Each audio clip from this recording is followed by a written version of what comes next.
Останки 4 заложников, переданных Хамас, прибыли в Институт судебной медицины в Тель-Авиве во вторник вечером. Тела были возвращены после того, как Израиль объявил, что в качестве санкций пропускной пункт Рафах останется закрытым и количество грузовиков с гуманитарной помощью в Газу будет сокращено вдвое. Израиль обвиняет Хамас в нарушении соглашения о передаче останков в рамках сделки о прекращении огня. Родственники недавно освобожденных израильских заложников рассказали о воссоединении со своими близкими. השחרור הוא קיבל אוכל בכמות גדולה כדי שיראה קצת יותר טוב עבור העולם. וזה כנגד הבקשות של ישראל והארגונים הבינלאומיים. בגלל זה אלקנה סובל מכאבי בטן.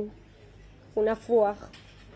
אבל אני בטוחה שהאיש הגיבור שלי יכול לחזור לאט לאט למצב הבריאותי טוב בזכות הטיפול הרפואי והעוצמות שלו.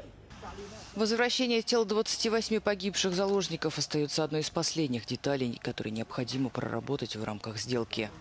Красный Крест подчеркнул, что возвращение тел заложников является огромной проблемой и может занять несколько дней или недель. При этом некоторые из них могут быть так и не найдены.